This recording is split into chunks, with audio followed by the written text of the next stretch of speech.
Well, hello again. 2 days in a row. Tonight I'm going out to dinner with some friends and we're going to have a Valpolicella, an Amarone Valpolicella.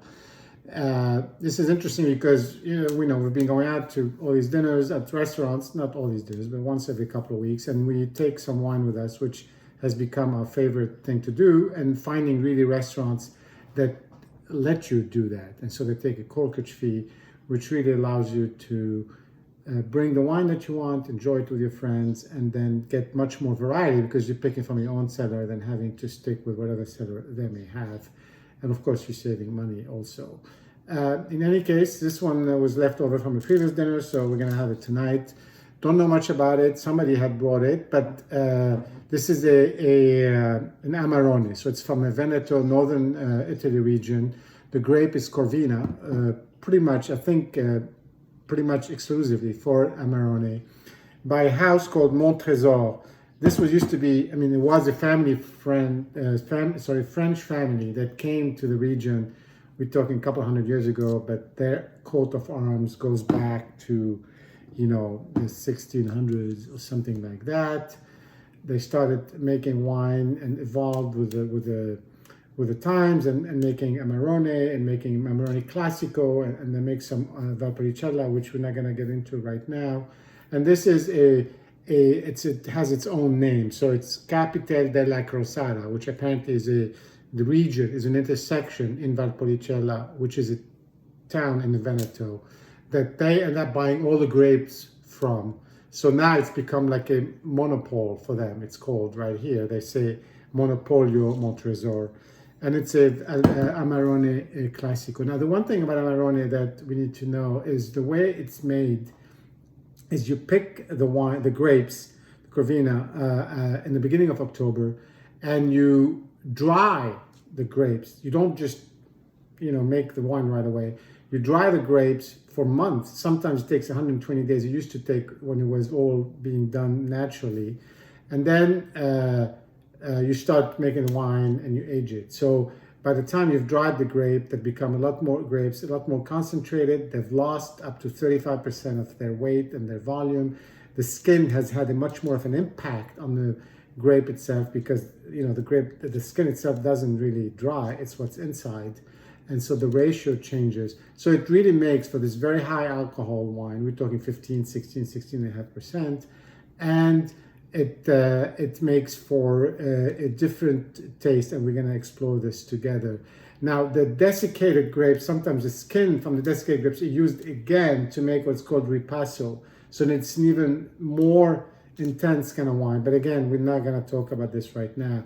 So that's really what you're having with an Amarone della Valpolicella, which is the area. And the Classico, I'm assuming it's really like a higher standard of potential oaking or selection, like with the Chianti region that you have.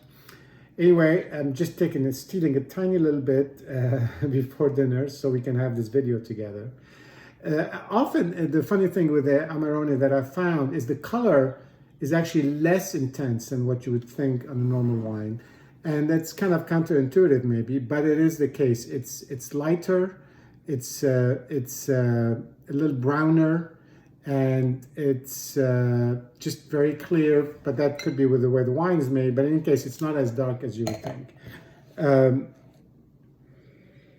On the nose, you have what you expect from a really deep, intense wine. So lots of deep fruit, a little bit of sweetness, some sort of intensity, not necessarily from an alcohol, but from the fruit. There's like cooked prunes and like you can almost imagine sort of the shriveled, prunes that you're really smelling. And some sort of undertow of mushrooms, maybe a little bit. But overall, it's really that coming. Now, a lot of these wines can really age quite a bit. This is a 2014. I'm sure it's ready to drink and it's going to open up in the glass, but I'm sure it could also have been kept for a little while longer.